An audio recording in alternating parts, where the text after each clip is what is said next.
한국에서는요, 삼성 같은 대기업에 입사하는 것은 하늘의 별 따기처럼 어렵다, 그런 이야기를 합니다. 그래서 우리 자녀들이 좋은 대학에 입학하는 것도 기쁘지만 더 기쁜 건 뭐냐면 좋은 회사에 입사하는 겁니다. 흔히 말해서 대기업이라고 하는 그 회사에 입사하는 것, 이게 사실 우리 많은 젊은이들의 인생의 큰 목표죠. 이 하늘의 별 따기처럼 어려워요. 그런데 여러분, 한 교회의 담임 목사가 된다는 것은요, 대기업에 입사하는 것보다 더 어려운 것, 여러분 이거 아시나요? 모르시겠죠? 여러분은 목사가 아니기 때문에. 물론 목사가 교회를 개척하면 자연스럽게 그 교회 담임 목사가 됩니다. 그런데 저처럼 겁이 나서 개척 못하는 이 목사 같은 사람들은 개척은 회피하고 기존 교회에 담임 목사로 가려고 서류를 지원합니다. 제가 2012년 한국에 귀국해서 여러 교회에 담임 목사로 지원한 적이 있었어요. 그때 저는요, 이 교회들마다 조금은 다릅니다. 그런데 제가 그때 각 교회들마다 담임 목사 지원하면서 제출했던 서류들을 따져보니까는 이게 거의 한 16가지가 되더라고요. 16가지가. 한번 들어보실래요, 여러분들? 이런 서류를 제가 교회들마다 냈습니다. 조금 차이는 있습니다. 이력서, 자기소개서, 사무소개서, 가족소개서, 가족관계증명서, 전과 기록증명서, 범죄사실, 졸업증명서, 학위증명서, 추천서, 또 제가 이제 해외에서 공부를 했으니까는 진짜인지 가짜인지 확인하기 위해서 출입국 증명서, 목회계획서, 성적증명서, 건강검사서, MBTI 성격유형검사서, 사역 경력증명서, 설교 영상 파일 3편 혹은 2편. 자, 여러분, 숫자를 따져보니까 거의 16개 이상이 되더라고요. 그런데 우리 교회도 마찬가지였어요. 제가 1부 때, 2부 때도 얘기했는데 3부 때도 얘기할게요. 우리 교회가 해도 너무했습니다. 보통은 그냥 목회계획서 해서요, 이렇게 한 장만 냅니다. 한 장만. 근데 저희 교회는 항목을 나눴어요. 이게 마치 논문 쓰는 것 같았어요. 나중에는요, 힘이 드니까는 그냥 포기하고 싶은 거예요. 제가 알기로는 저희 교회 한 100명 정도 목사님이 지원했대요. 왜 그런지 아십니까? 보통은요 150명, 200명 지원을 해요. 이게 힘이 되니까. 예. 그러니까 저처럼 간절한 사람은 힘들어도 쓰는 거예요. 그냥 죽게 살기로 쓰는데 뭐 저 간절하지 않으면 귀찮아, 안 해. 그래서 저희 교회는 100명이었어요. 그때 참 너무 심했습니다, 송장로님. 너무 쓸 게 많았어요. 그만큼 이제 교회가 좋은 목회자를 제가 좋다는 게 아니라 모든 면에서 잘 준비된 목사를 뽑으려고 그랬던 것 같아요. 아무튼 여러분, 보통 교회 담임 목사를 지원할 때 작게는 100명, 150명, 200명의 목사가 지원합니다. 그리고 교회는 그 많은 지원자 목사님들의 서류, 그 많은 서류들을 하나하나 잘 검토해가지고요, 뭐 많게는 6명, 적게는 3명 정도를 줄입니다. 그리고 6명의 경우에는 전 교인 앞에 설교를 다 시키고 그 중에서 3명을 추천합니다. 뽑는 거죠. 그리고 그 3명에 대해서 이제 심층 인터뷰를 합니다. 청빙위원들이 모여가지고. 저도 우리 교회 와서 2시간 이상을 했어요. 심층 인터뷰를 하고 그게 끝나면은 이제 후보 목회자, 목사 뒷조사를 합니다. 이 서류가 진짜인지 가짜인지, 과거 교회에서 어떻게 사역했는지 다 뒷조사를 하는 거죠. 그렇게 해서 이제 다 통과가 되면 마지막 3명 정도가 전 교인 앞에서 마지막 최종 설교를 하고, 그 설교를 들은 전체 교인들은 그 3명 후보 중에서 공동의회 통해서 한 분의 목사를 선정합니다. 그때 3분의 2 표를 받아야 됩니다. 3분의 2가 안 되면 다 무효가 되는 거예요. 그렇게 3분의 2가 되면 한 교회의 담임 목사가 되는 것이죠. 이 기간이 길게는 1년, 짧게는 6개월까지 걸릴 때가 종종 있습니다. 저도 이제서 얘기지만 저희 교회 담임 목사를 지원해놓고 이게 함흥차사에 연락이 안 와요. 그래서 떨어졌나 보다 싶어가지고 다른 교회 지원해서 거기서 제가 담임 목사로 청빙을 받았어요. 근데 제가 저희 교회 너무 오고 싶어가지고 확정된 그 교회를 포기하고 확률 3분의 1 보고 저희 교회에 오게 된 거죠. 아무튼 길게는 1년, 짧게는 6개월 이상이 걸립니다. 자, 그런데 여러분, 교회들이 그 긴 시간 동안에요, 좋은 목회자를 뽑기 위해서 서류도 검토하고 설교도 듣고 추천도 확인하고 굉장히 고민을 많이 해요. 자, 그러면은 그 많은 목회자 중에서 한 명을 골랐다면 이제 완벽한 목사여야 되잖아요. 그죠, 여러분들? 자, 여러분 보시기에 제가 완벽한 목사입니까? 답 잘하셔야 됩니다. 허물투성이죠. 우리 장로님들이, 교인들이 심사숙고하고 또 비교하고 조사하고 연구하고 알아보고 기도하고 했는데 이 모양 이 꼴의 목사를 뽑은 거예요. 이게 사람입니다. 그런데 저희 교회는 좀 나은 편이에요. 다른 교회는요, 후임 목사가 오면은 수년 안에, 제가 정확히 통계는 몰라요. 그런데 제가 볼 때 거의 확률상 반 이상은 수년 이내에 목회자와 성도 간에 분쟁이 생깁니다. 그래서 목회자는 교인 때문에 상처받고 교인들은 목사 때문에 상처받고 나중에는 아픔과 상처 가운데 헤어지게 되는 거죠. 이게 잘 헤어지면 되는데 대부분은 잘 헤어지지 못해요.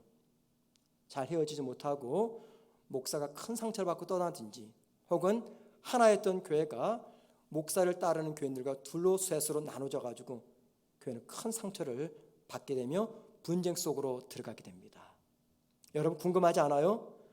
이렇게 많은 서류를 검토하고 설교를 듣고 자격과 조건을 갖춘 목회자를 뽑았는데 왜 교회에서 이런 비극적인 일들이 벌어지고 있을까요? 왜 그럴까요? 저도 예외는 아닐 겁니다. 지금까지는 하나님의 은혜로 목회를 잘했지만 제가 감히 어떻게 내년을 기약할 수가 있겠습니까? 그냥 매해 하나님의 은혜를 따라 목회하고 있는 것입니다. 왜 그런지 아십니까, 여러분?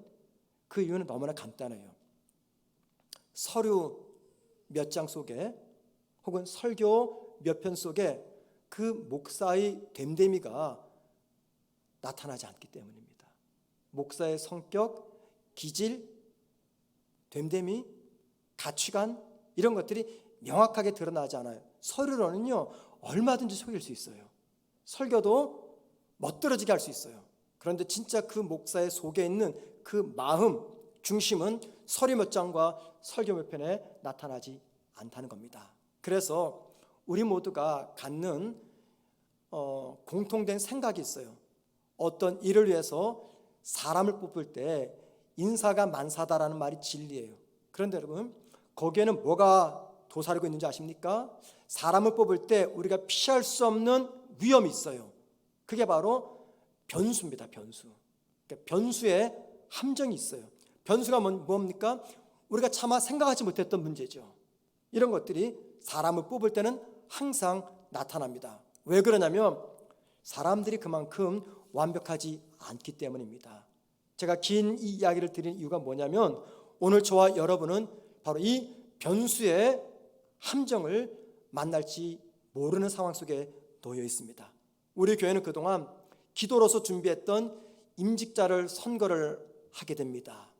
당회는 그동안 이 변수의 함정을 극복하기 위해서 참 오랜 시간 동안에 고민하고 또 토론하고 또 고민하고 토론하고 교회 모이지 못할 때 밤늦게 줌으로 모여가지고 여러 차례 이야기를 통해서 장로님 후보 6분, 안수집사 후보 10분, 권사 후보 26분, 협동집사, 협동권사 모두 10분 이렇게 후보를 세웠어요. 그 중에 3분의 후보는 자진 사퇴를 하였고요.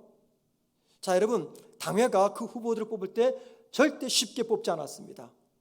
많은 것들을 염두하고 생각하고 또 생각했어요. 그럼에도 불구하고 이 후보에서 제외된 성도들은 왜 나는 제외됐을까? 섭섭한 마음이 있는 것을 제가 너무나 잘 압니다. 그 모든 책임은 교육자도 아니고 당회도 아니고 저입니다. 담임 목사인 제가 여러분을 제대로 보지 못해서 여러분이 제외된 제 무능함이 있음을 여러분들이 먼저 기억해 주시기를 바랍니다. 이제 마침내 이 많은 후보자들이 당회의 손을 떠나 여러분 앞에 놓여 있습니다. 이제 여러분들이 어떤 분을 선택하는지 따라서 그분들이 우리 교회 직분자로 임명이 될 것입니다. 자, 그런데 여러분, 여러분에게 혹시 고민이 있습니까? 좋은 직분자를 뽑고 싶은데 어떤 고민이 있습니까? 누구를 뽑아야 될지 잘 모르겠다는 거예요. 평소 잘 알면 아무 문제 없는데 그래서 우리에게 고민입니다. 도대체 어떤 기준, 어떤 조건을 따라 우리가 직분자를 뽑을 것인가? 그래서 저는 오늘 임직 선거를 앞두고 어떤 기준을 따라 직분자를 뽑아야 되는지 그 기준에 관해서 설교를 하려고 합니다.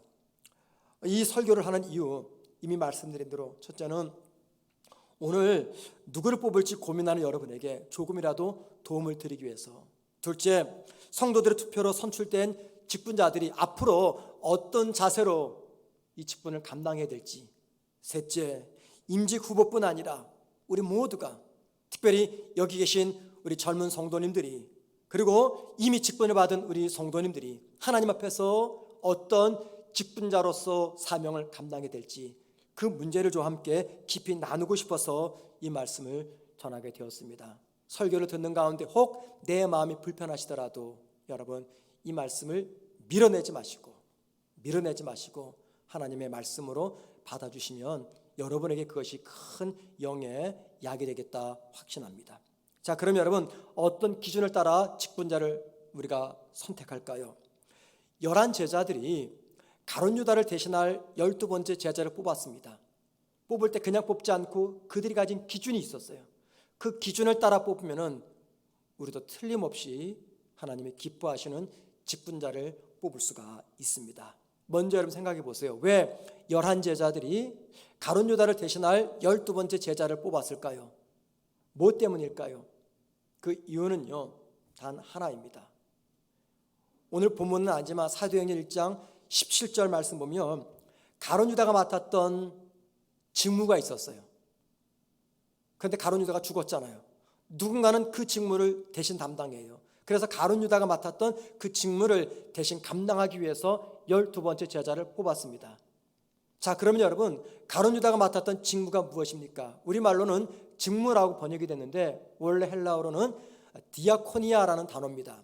이 디아코니아, 여기서 집사라는 단어가 파생이 됐어요. 디아코니아는요, 봉사라는 뜻입니다. 봉사. 자, 봉사를 한문으로 풀면은 받들봉 섬길사, 이 뜻입니다. 무슨 말이냐면 봉사란 다른 사람을 내가 받들어서 그를 섬긴다. 여러분, 받들 때 어떤 마음이 있습니까? 아무나 받들지 않죠. 그 사람을 너무 존귀하고 귀하게 생각하기 때문에 받들 거예요. 할아버지 할머니들은요, 손주를 받들고 삽니다. 왜 그래요? 너무 귀하기 때문에. 바로 그러한 마음, 할아버지 할머니가 손주들을 받들고 키우는 그 마음처럼 누군가를 위해서 희생하는 것, 섬기는 것, 이게 바로 봉사라는 뜻입니다. 11 제자들이 12번째 제자를 뽑으려고 했던 이유는 교회와 성도들을 이렇게 받들어 존귀하게 섬기며 봉사할 그 사람, 일꾼을 뽑기 위해서입니다. 자, 여러분, 이게 굉장히 중요해요. 지금 사도들은요, 12번째 제자를 뽑으면서 이 땅에 존재하는 교회들마다 교회 직분자를 뽑을 때 누구를 뽑을지, 왜 뽑을지, 무엇 때문에 뽑을지 직분자 기준을 설명하고 있기 때문입니다. 교회 안에는 목사를 비롯한 다양한 직분자들이 있죠. 목사, 전도사, 장로, 권사, 집사 등등의 직분자가 있습니다. 자, 그럼 여러분, 그 직분을 하나님께서 교회에 주신 목적이 무엇입니까? 하나밖에 없어요. 하나. 다른 사람을 나보다 더 존귀하게 생각해서 그분들을 섬기는 것, 그분들을 위해서 봉사하는 것, 이게 교회에 존재하는 모든 직분자의 존재의 목적입니다. 이 말은 뭘 의미할까요? 오늘 저와 여러분의 선택으로 우리 교회는 새로운 항존직, 즉 한 번도 바뀌지 않고 하나님 나라 갈 때까지 유지되는 그 항존직에 해당되는 장로, 권사, 안수집사를 뽑습니다. 여러분, 그분들이 왜 뽑힙니까? 그분들이 할 일이 무엇인가를 알려주는 말씀이에요. 그분들이 할 일이 무엇입니까? 단 하나예요. 둘도 아닙니다. 하나, 봉사하는 겁니다. 봉사. 목사는 설교로서 성도들을 위해서 봉사해요. 다른 직분자들은 각각 맡은 그 일을 통해서 성도와 교회를 위해서 봉사하는 겁니다. 봉사자를 뽑기 위해서 우리는 지금 직분자를 선택하는 선거를 준비하고 있는 것입니다. 그러므로 많은 후보 중에서 내가 어떤 분을 직분자로 뽑을까 고민하는 여러분, 간단하죠? 누가 더 잘 봉사할 수 있을까? 이거 보시면 됩니다. 직분 자체를 사랑하거나 직분 자체를 자랑하는 분이 아니에요. 그분을 뽑으면 안 됩니다. 직분이 아니라 그 직분에 담겨져 있는 의미, 봉사를 하기 위한 봉사자를 뽑는 것입니다. 제자들은 이 봉사의 일을 맡기려고요, 가룟 유다를 대신할 12번째 제자 후보로서 마띠아와 요셉을 추천했습니다. 여러분, 그 당시 많은 사람들이 있었어요. 그런데 왜 11 제자들은 많은 사람들 중에서 마띠아와 요셉 두 사람을 제자 후보로 추천했을까요? 그 이유가 있습니다. 오늘 본문 22절이 그 답이 무엇인가를 알려줍니다. 보세요. 우리와 항상 함께 다니던 사람 중에 하나를 사오. 여기 우리와 항상 함께 다니는 사람, 11 제자들과 예수님과 항상 함께 다녔던 사람. 언제부터요? 처음 12 제자들이 주님을 따랐던 3년 전부터 지금까지 그들과 함께 주님을 따라다녔던 사람들 중에 12번째 제자를 뽑자. 그래서 마띠아와 요셉을 추천했습니다. 자, 그런데 여러분, 이 말씀이 좀 이해가 안 돼요. 납득이 안 돼요. 왜냐? 아니, 3년 동안 12 제자와 주님을 따라다녔던 제자들이라고 한다면 적어도 한 번쯤은 그들의 이름이 다른 성경에 기록되어야 되잖아요. 그런데 오늘 본문 외에는요, 신구약 성경 다 뒤져봐도 마띠아와 요셉의 이름은 등장하지 않습니다. 마태복음부터 요한복음까지, 또는 바울이 쓴 편지 속에 두 사람의 이름은 한 번도 등장하지 않아요. 그 당시는 고대 시대입니다. 고대 시대는요, 여성들의 인권이 존중받지 못했어요. 그래서 어떤 공문서나 기록물에는 여자들의 이름은 기록될 수가 없었어요. 그런데 성경 속에는, 특별히 마태, 마가, 누가, 요한복음 속에는 많은 여성들의 이름이 기록되어 있어요. 아니, 그 여성들의 이름을 기록해 놓으면서도 3년간 따라다녔던 마띠아, 요셉의 이름은 기록하지 않았습니다. 뭘 말할까요? 두 사람은 철저하게 무명의 제자들이었어요. 어쩌면 12 제자들의 그림자의 뒤에 갇혀가지고요, 뒤에 갇혀서 마치 그림자처럼 따라다녔던, 이름도 빛도 없이 묵묵히, 예수님이 아니에요, 12 제자들 뒤에서 그늘에 가린 채 무명의 인물로서 살아갔던 사람들이 마띠아와 요셉입니다. 그런데 여러분, 바로 그 이유 때문에 11 제자는 마띠아와 요셉을, 가룟 유다를 대신할 이 봉사를 맡길 12번째 제자로서 선택을 했다는 겁니다. 그래서 여기 우리와 항상 함께 다니는 사람, 이 표현 속에는요, 중요한 3가지가 담겨 있습니다. 그 3가지가 바로 오늘 직분자를 선택할 기준이 될 수 있겠다, 저는 확신합니다. 첫 번째입니다.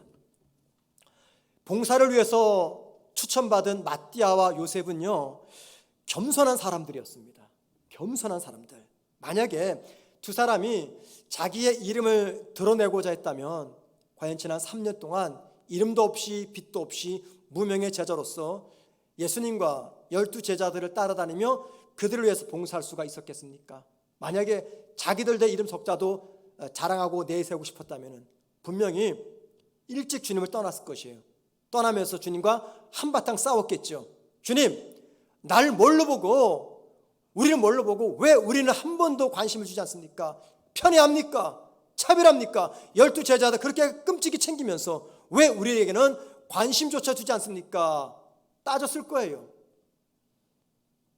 그런데 여러분, 두 사람은요, 권력의 자리를 탐했던 12 제자들과 달리 겸손한 제자들이었습니다. 그래서 여기 잘 들어보세요. 교회를, 성도를 위해 섬길 직분자의 첫 번째 가장 중요한 자세는 겸손입니다. 겸손. 우리 장로교라는 교단을 만들어낸 존 칼빈이라는 분이 있어요. 그분이 쓴 유명한 책 기독교 강요에서 이 겸손을 이렇게 설명합니다. 당신이 나에게 기독교의 가르침에 관해 묻는다면 처음부터 끝까지 나는 항상 겸손이라고 대답할 것이다. 기독교의 가르침의 처음과 끝, 이게 뭐라고요? 겸손이라는 것입니다. 이 말은요, 교회 안에서는 교만한 사람은 참된 봉사자가 될 수 없다, 그 말이에요. 제가 지금 여기 뭐라고 말했어요? 참된 봉사자. 교만한 분도 봉사할 수 있어요. 그런데 참된 봉사자는 될 수가 없습니다. 왠지 아십니까? 교만한 분은요, 봉사하면서 자기를 드러내지 주님을 드러내지 않습니다. 여러분, 겸손이란 뜻이 무엇입니까? 우리가 겸손하면 제일 먼저 생각하는 것은 나를 낮추는 자세입니다. 맞습니다, 여러분. 겸손은 나를 낮추는 거죠. 그런데 그것은요, 소극적인 의미에서의 겸손입니다. 보다 더 적극적인 의미에서의 겸손은 뭔지 아십니까? 주님을 높이는 것입니다. 나는 낮추고 주님을 높이는 것, 이게 겸손입니다. 그래서 교회에서 어떤 분이 선한 영향력을 끼칠 수 있느냐, 저는 지금 그냥 영향력이라고 말하지 않았습니다. 선한 영향력. 교만한 분도 교회에서 영향력을 끼칠 수가 있어요. 그런데 어떤 분이 교회에서 선한 영향력을 끼칠 수 있느냐? 하나님을, 주님을 높이는 분입니다. 주님을 높이면 자동으로 자기를 낮추게 됩니다. 그래서 오늘 선거를 통해서 피택될 모든 직분자 여러분, 꼭 기억하십시오. 여러분들이 직분을 맡게 되면 가장 먼저 여러분의 모습 돌아보시면서 늘 긴장하면서 지켜야 될 것은요, 다름 아닌 겸손이라는 사실을 기억하시기 바랍니다. 두 번째, 봉사를 위해서 추천한 마띠아와 요셉은요, 섬기는 사람들이었습니다. 섬김의 사람들. 마띠아와 요셉이 제자들을 따라다니며 3년간 봉사했다. 이 말은 무엇을 의미할까요? 두 사람은요, 섬김을 받기보다는 섬기는 봉사자들이었다, 그 말입니다. 섬김을 받기보다도 섬기는 봉사자들. 자, 여러분, 만약에 우리 교회 안에 섬김을 받으려고 하는 분들만 계시고 섬기려고 하는 사람들이 아무도 없다, 그럼 어떻게 될까요? 그러면 교회는 맞습니다. 밖에서 볼 때 겉모습은요, 멀쩡한 교회예요. 그런데 이 속은 세상보다 못한 악취가 나는 병든 공동체가 되고 말 것입니다. 그러나 모두가 다 섬김을 받으려고 할 때 그 가운데서도 단 몇 명이라도 누군가를 섬기려고 한다면 섬기는 그 소수 때문에 우리의 신앙 공동체는 분명히 건강한 영적 공동체가 될 것입니다. 오늘은요, 우리 모두가 섬김을 받고자 하는 분이 아니라 섬기는 사람을 선택하려고 합니다. 섬김을 받고자 하는 분이 아니라 섬길 줄 아는 그러한 분을 선택하려고 해요. 그래서 많은 후보 중에서 내가 누구를 선택할까? 한 가지만 생각하시면 돼요. 누가 더 잘 섬기는 분인가라는 겁니다. 여러분 가운데 후보 중에서 오늘 선택이 되시는 분들, 선택되신 다음에 직분자로 교회를 섬길 때 다른 거 못해도 한 가지만 잘 하시면 돼요. 그게 뭡니까? 성도들을 잘 섬기는 거예요. 그러면 되는 거예요. 그러면 그거 하라고 직분자로 세우는 겁니다. 세 번째, 봉사를 위해서 추천받은 마띠아와 요셉은요, 희생할 줄 아는 사람들이었습니다. 희생할 줄 아는 사람들. 자, 두 사람 중 한 명이 12번째 제자가 됩니다. 그건 뭘 의미하냐면 초대교회의 중요한 리더가 된다는 의미입니다. 이제 리더를 뽑는 거예요. 여러분, 어느 모임이든지 단체이든지 리더가 된다는 것은 무엇을 의미할까요? 리더가 된다는 것, 그것은요, 희생을 의미합니다. 리더가 되어서 희생하지 못하면 리더의 자격이 없습니다. 책임질 줄 모르면 리더의 자격이 없습니다. 리더는 책임지고 희생하는 사람입니다. 영광은 나머지 사람들이 받는 거예요. 희생은 리더가 하는 것입니다. 11 제자들이 마띠아와 요셉을 대신하는 12번째 마띠아와 요셉을 12번째 제자로 후보로 선택한 그 이유는요, 두 사람은 그동안 교회와 성도를 위해서 자신들을 희생할 줄 아는 제자였기 때문입니다. 세상에서 사용하는 직함이 있죠. 호칭이 있습니다. 그런데 그 직함과 호칭에는요, 무엇이 함께 따라오냐면 권위, 영향력 혹은 권력, 힘, 이런 것들이 호칭과 직함에 함께 따라옵니다. 물론 책임감도 있지만 때는 그것이 권위고 그게 권력이에요. 그래서 많은 사람들은 그 권위와 권력이 주어진 호칭과 직함을 받게 되면 그것들을 이용해서 자기들의 이익만을 챙기려고 하지, 자기들에게 그 호칭과 직함을 보유한 사람들을 위해서는 희생하려고 하지 않습니다. 대통령이나 국회의원 같은 정치인들이 국민들에게 존경을 받지 못하고 신뢰받지 못하는 이유가 무엇 때문입니까?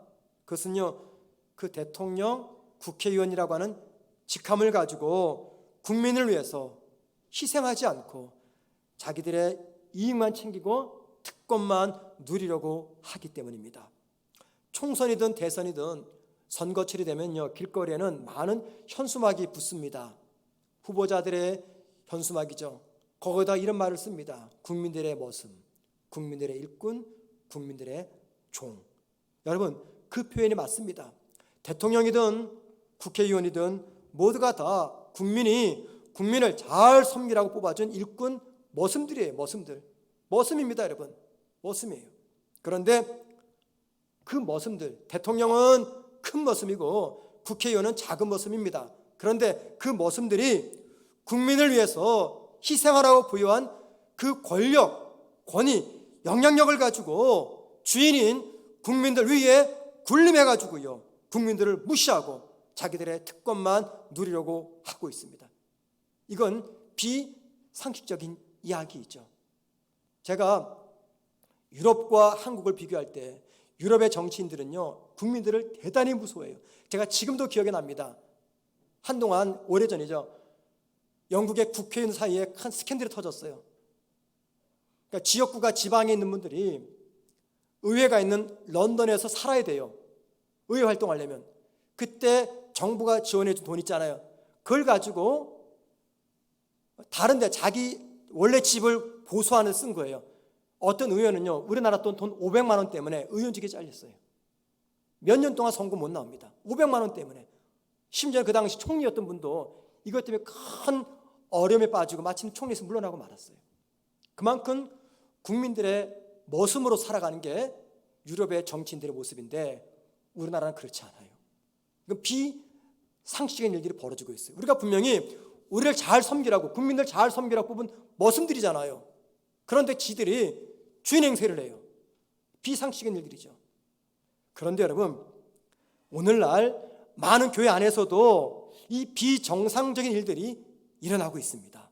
성도와 교회를 겸손히 섬기며 희생하라고 세운 목회자들이, 저 같은 목사들이 이 교회에서 주인 행세합니다. 어쩌면 저도 그럴 수 있을 것이에요. 내가 인식하지 못하지만 여러분 보기에 제 모습 속에서 저게 주인인가? 머슴이지, 종이지, 이런 생각할 분이 계실 겁니다. 언제든지 말씀해 주세요. 교회 안에서 성도와 교회를 겸손히 섬기고 희생하라고 세운 직분자들이 주인 행세합니다. 주인 행세예요. 주인 행세하라고 목사를 세우고 직분자를 세운 게 아니잖아요. 종 노릇하라고, 머슴 노릇하라고 그래서 세웠는데 목사든 직분자들이든 오늘날 이 교회 안에서 자신의 본래 사명을 잃어버리고 자꾸만 주인 행세를 하고 있습니다. 교회에 직분이 존재하는 이유는요, 교인들 위해 군림하기 위함이 아닙니다. 교회와 성도를 마치 종처럼 머슴처럼 잘 섬기고 희생하라고 준 것입니다. 주인 노릇 하지 말고 종 노릇하라고. 그러므로 여러분, 오늘 직분자로 선택될 분들 꼭 기억하십시오. 그리고 이미 직분 받은 여러분도 다시 한번 기억해 주시면 좋겠습니다. 왜 내가 목사가 되고, 왜 내가 전도사가 되고, 왜 내가 장로가 되고 권사가 되고 집사가 되고 직분을 맡았는가? 왜 선택되었는가? 왜 선택되었습니까? 교회와 성도를 위해서 더 많이 희생하며 봉사하라고 선택한 것입니다. 그러므로 직분자를 선택할 여러분들, 누구를 선택하시겠어요? 답은 분명합니다. 교회와 성도를 위해서 희생할 줄 아는 그런 분들을 선택하셔야 됩니다.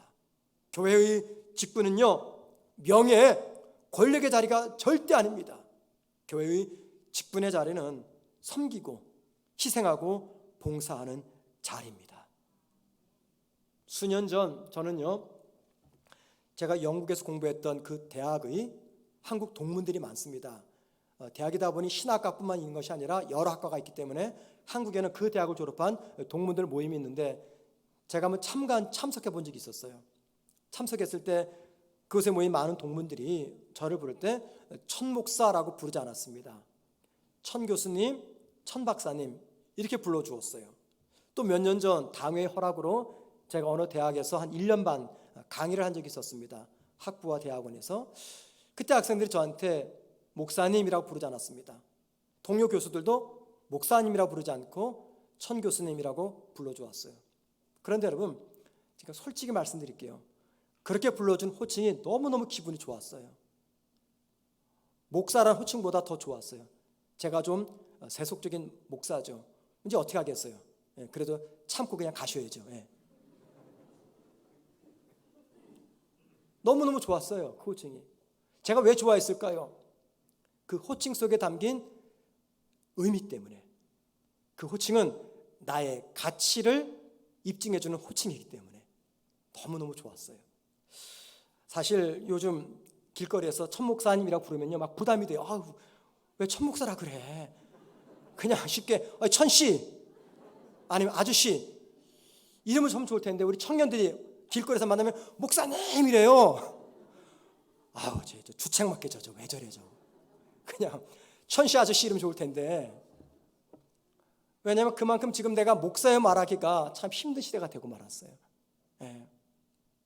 그렇다고 또 천씨라고 부르지 마십시오. 여러분, 세상에서는 그 호칭에 담긴 의미가 나의 됨됨이고 나의 가치입니다.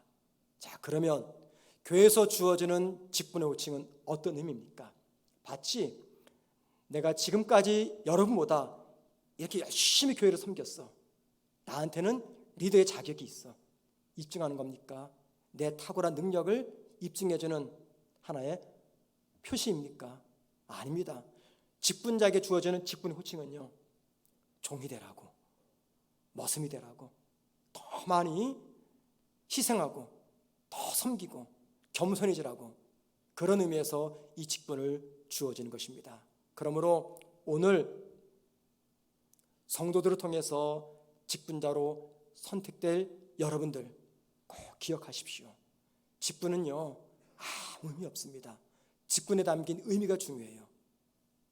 겸손과 섬김과 희생의 정신으로 교회와 성도들을 위해서 봉사하는 겁니다. 그리고 우리 사랑하는 성도 여러분, 누군가를 선택하는 여러분, 개인적인 편견, 선입견, 감정 다 내려놓으세요. 내려놓으시고 어느 분이 정말 우리 교회에 필요한 분인가 기도하시면서 선택하십시오. 그리고 이미 직분을 받으신 우리 사랑하는 성도 여러분, 그리고 직분 안 받은 우리 사랑하는 젊은 성도 여러분, 교회에서의 신앙의 가장 중요한 정신은요 바로 봉사입니다. 그 봉사는 겸손과 섬김과 희생의 정신을 가질 때 가능합니다. 우리 모두가 겸손과 섬김과 희생함으로 우리 교회를 힘있게 잘 섬기다가 먼 훗날 주님 앞에 섰을 때 참 잘했다, 충성된 종아, 이 주님의 위로받는 저와 여러분 되기를 주님의 이름으로 부탁을 드립니다.